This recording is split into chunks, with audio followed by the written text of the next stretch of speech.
Y'all good? My Lord. Something about having the reminder that when things appear to be at their most difficult, we have a help, we have a guide, we have a God who continues to see us through. Every mountain is made low. Every valley lifted up. God is good all the time, and all the time God is good.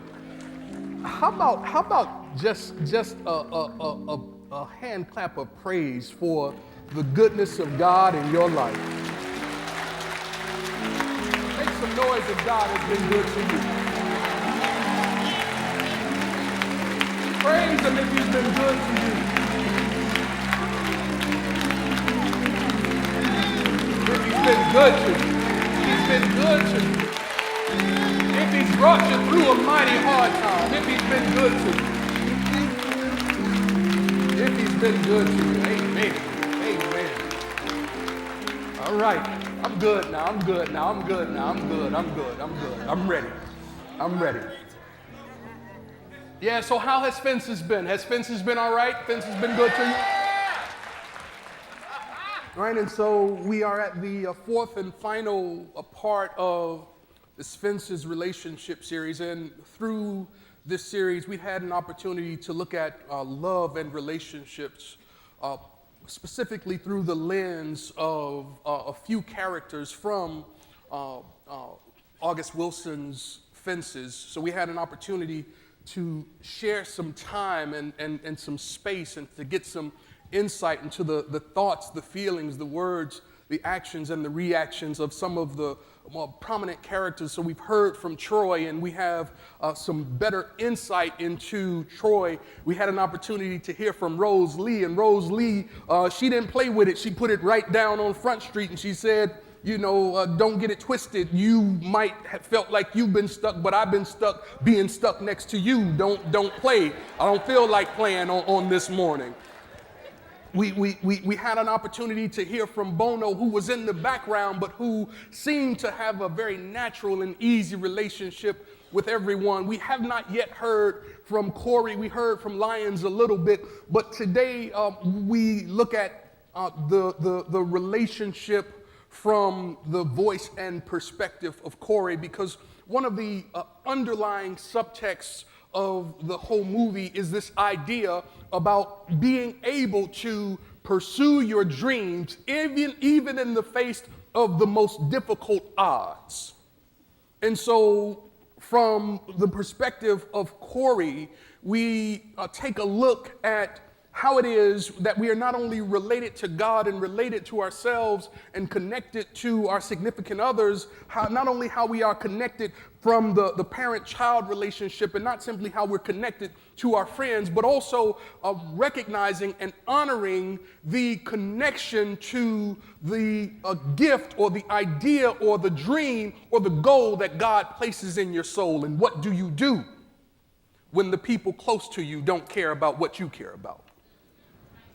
What do you do when the people who have influence with you discourage you from pursuing the dream that God placed in front of you? We know from our time together that each of us right now has 4 different kinds of people in our circle. We have those who add to us. We have those who subtract from us. We have those who divide us and those who multiply us.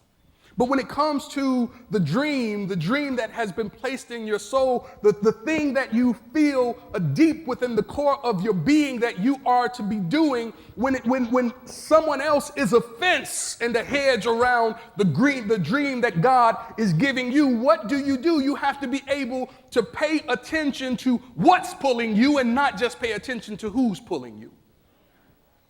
Because when it comes to your dream, it's important to remember that something big may be missing from your life, but more importantly, you may be missing from something big. There's an African proverb that says, the mouth that does not eat is an invitation to the mouth that does eat. Meaning that if you will not go for what is yours, somebody will put you to work for what is theirs. We have to remember that there is nothing missing in God, and if there is nothing missing in God, then the dream that God has placed in your soul, you already have, even if you've built a fence around it. It takes a great deal of courage and tenacity to pursue your dream. But we understand that each decision must be followed with some action. And I submit to you that Corey was more invested in fighting with his father than he was in pursuing his dream. He was more interested in working around the system and the parameters that his father had put before them, irrespective of whether or not his father was right. Sometimes when it comes to the pursuit and fulfillment of your dream, you have to be willing to find the narrow path to get to where it is you intend to go. And so if his father said the only way for you to play football is to work and play football, then my dear Corey, you got to figure out a way to work and play football, rather than just take issue with the fact that I said no. Corey was strong. Corey had a lot of his dad in him.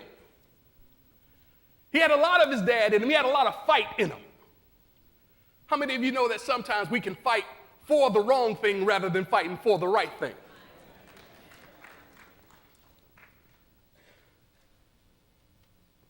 We have to make the decision that facilitates the fulfillment of our dream. Les Brown said, in order to do what you've never done, you have to be somebody you've never been. I like to say, in order to do what you've never done, you have to be what you've always been. Because you do recognize that when God gives you a dream, that dream and that pattern cannot come into you if it's not already all part of you. It cannot come to you if it's not already fulfilled within you. And so you don't have to become something else. You have to grow into what you are. You don't have to be somebody else in order to fulfill your dream. You have to grow into what you are. You don't have to play like you're somebody else in order to get your dream. You have to be what you are. And so to Corey, I say, come to understand yourself so that you can be what you are. Like Joseph, when Joseph received the dream, what Joseph did was he started running to tell everybody about the dream. But he was telling people about the dream before the dream had really taken root in his soul. Jesus says you have to be careful about telling people about your dream before the dream really takes root in your soul. He says, be careful about telling people about your dream before the dream takes root. He says, do not put what is holy before the dogs. And do not throw your pearls before the swine. Because if you do, they will trample all over your dream, and then they'll turn on you for being a dreamer. And so you can't tell everybody about the big thing that God is doing in you. You got to know who to share your baby with. Everybody is not worthy to be exposed to your baby. You have to be willing to face some ridicule of not telling people about what's going on with you. You have to know how to persevere. I like when Luke tells us the story about the beggar, the blind beggar. The blind beggar who was constantly asking people. See, one thing we talked about beggars a little bit last week. One of the hustles that I appreciate about a beggar is a beggar don't have a problem asking you. They might not yet have what they want, but they don't mind asking you for yours. And so in Luke's portrayal of this beggar is sitting on the side of the road asking for what he wants. And then Jesus comes past, nearing to Jericho. And the scripture tells us that as Jesus is nearing, the beggar hears the commotion. And because the beggar hears the commotion, he asks a very simple question. He asks, what's going on? And somebody says to him that Jesus, the guy from Nazareth, is passing through. Now, here is what I really love about this guy who knows who he is and whose he is. He takes up the courage to not only ask, but he called Jesus by name. Jesus, I hear you passing through. I need some help. Now, watch this, watch this, watch this, watch this. The people who were leading Jesus through Jericho, you know you can't lead a thing unless you see. Let me say it to my saints. The people who were leading Jesus through Jericho, you know you can't lead a thing unless you can see. The people who were leading Jesus through Jericho started to say to the beggar who couldn't see, the people who could see started saying to the beggar who couldn't see, the people who had sight were saying to the beggar who didn't have sight, the people who didn't have any problem seeing were saying to the beggar who couldn't see, don't scream out for what you need. See, sometimes people who don't have the problem that you have don't understand your struggle. And so here they are, able to see and lead Jesus through, and they're trying to get somebody to be quiet who can't see. I dig this dude because if you can see and I can't see, don't be trying to tell me not to scream out for Jesus. Jesus!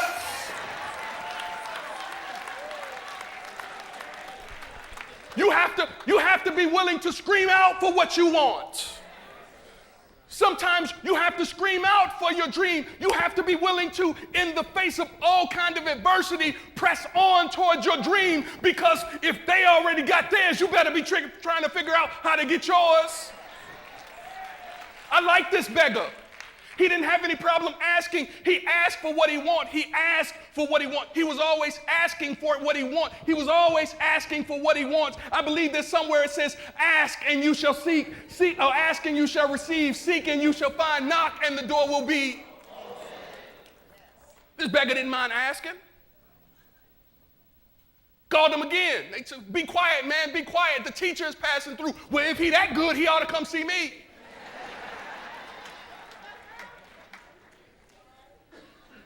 And so he hears him, he gets his attention, he gets his attention, he gets his attention. See, the closed mouth, you know it. And so he gets his attention. Jesus, I need some help. And so Jesus says, bring him to me. He brings him over. And watch what happens if you know how to ask. The first thing Jesus says to him is, what do you need? See, what am I saying? I'm saying if you know how to ask for what you want, you can attract somebody who knows how to ask for what you need. And so Jesus says to him, what do you need? He said, well, what I really want more than anything is to be able to see. And Jesus says, simply because you have asked, let your faith be fulfilled. So when it comes to the fence that might be around what you see, even though it's not yet manifest, if you want it, you got to be willing to ask for it. And if you are willing to ask for it, you got to be willing to pursue it. And you can't let anybody keep you, especially not people who can see.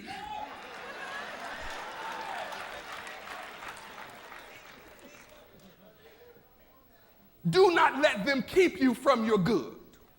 Moreover, don't convince yourself that you'll be fine without it.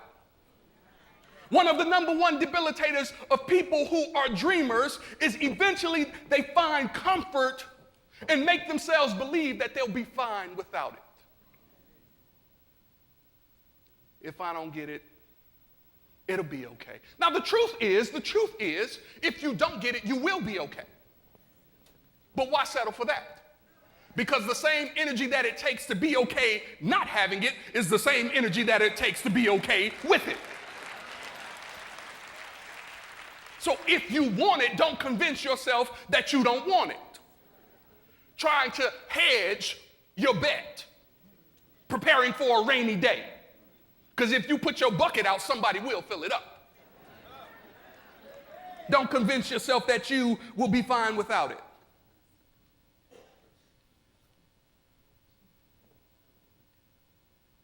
Next, don't wait too long. Don't wait too long. The opportunity, the opportunity more than likely has a shelf life. Don't wait too long. The opportunity has a shelf life. The law of diminishing intent says the longer you wait to do what you ought to have already done, the less likely it is that you will do it. The more procrastination you put in between your thought and your action, the less likely you are to take action. And so don't wait, because there are a few people who are more miserable than those who spend their time waiting for nothing.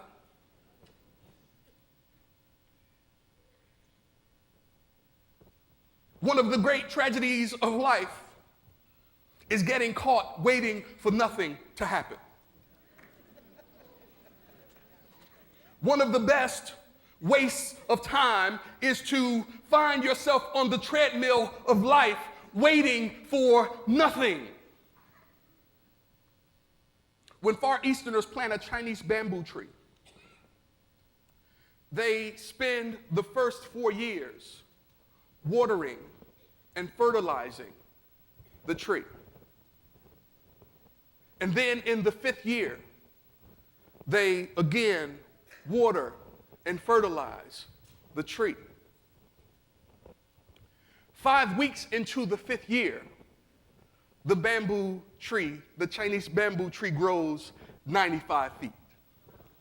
Now, the question is, did the tree grow in 5 weeks, or did the tree grow in 5 years? The challenge for many of us, I submit to you, is that if within the first 2 weeks we don't see a miracle, I'm going to affirm for a strong 2 weeks. I'm going to show up for class on time some of the time for the first 4 weeks. I'm expecting a miracle. I ain't going to change, but I'm expecting a miracle. Did it happen in the first 5 weeks, or in the last 5 weeks, or in the first 5 years? It was everything that was done in that 5-year period that allowed this Chinese bamboo tree to, at the right season, grow to 95 feet tall. So if you are waiting, don't wait for nothing. And if you're waiting for something, don't do nothing.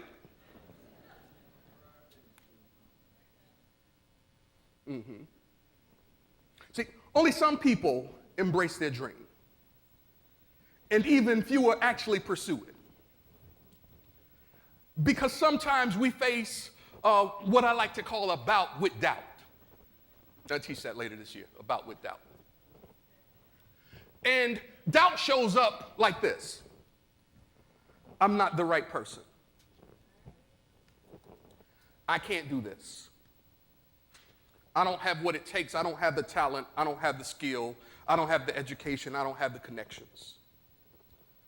Like Moses, we say, God, I think you made a mistake. I'm not suited to do the very thing you brought me here to do. And so we need somebody else to go and speak for us. We want somebody else to lead the charge into our promised land. And what we're really saying is like what the psalmist says when he asks the question, who am I that you are mindful of me? That you hear me when I call. Because what I really want to tell you, if God put it on your heart to do, then God can bring it to pass through you. Let me give you this last point and we're going to get out of here. In order to fulfill your dream, in order to properly nurture the relationship with your dream, it will require you to make some hard choices and some difficult changes. It will necessitate that you release the known and give up the reasonable for the irrational. It will require you to move from your space of safety into your space of uncertainty. When I was in the Navy, one of the stories that, one of the legendary tales that they would talk about was this Admiral David Farragut. And when they would talk about Admiral Farragut, they would talk about his tenacity in the face of some of the most difficult situations. There was this one time where they say, as they were in battle, the ship's crew could not see, and so they say Admiral Farragut tied himself to the ship's mast, which means that if the ship goes down, he goes down with it. There was this another time where they were in the battle of Mobile Bay. And as they're in the battle of Mobile Bay, one of the seamen on the ship is keeping the ship from moving forward. And Admiral Farragut asked, how come we are not moving forward? And the crew says, because our ship is in the path of the torpedoes. If we move forward, Admiral, our ship is likely to be bombed. Admiral Farragut said, and I got to clean it up a little bit. Admiral Farragut said, darn the torpedoes, full speed ahead. See, because some of us stop dreaming when it looks like trouble is ahead of us. Some of us give up way too early. You have to press through irrespective of what's showing up.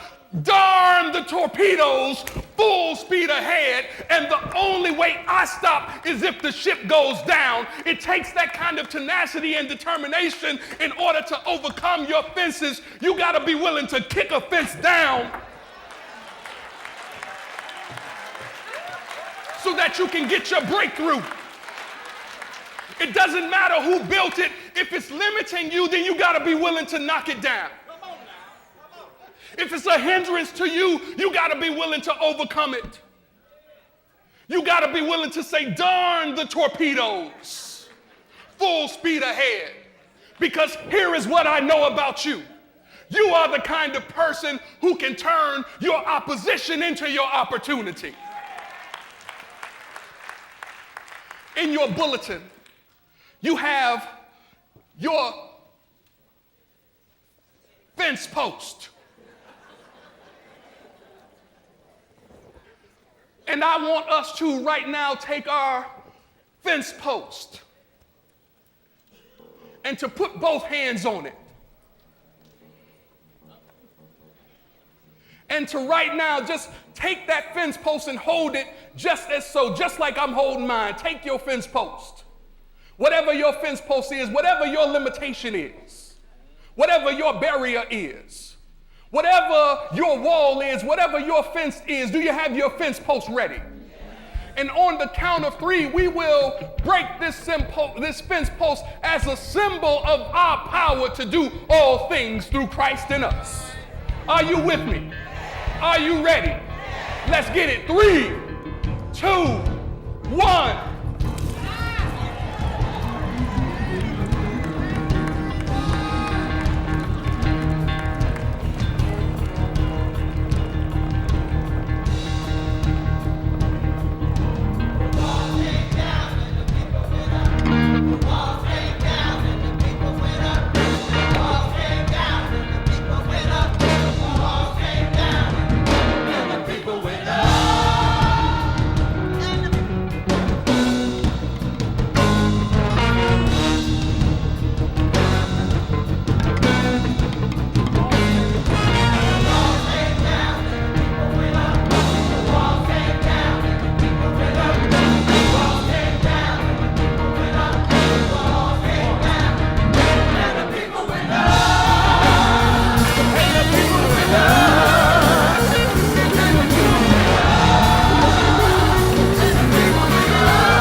coming down in your life. Can you make some noise in the room? Come on, make some noise if you're excited about the wall that you just broke in your lives. Make some noise one more time. Come on, we're going to sing it one more time all over the room. The wall came down and the people went up. What does that mean? The people went up in the praise because they were excited about it. They were excited about the future. So on the count of three, we're going to sing it again. Say,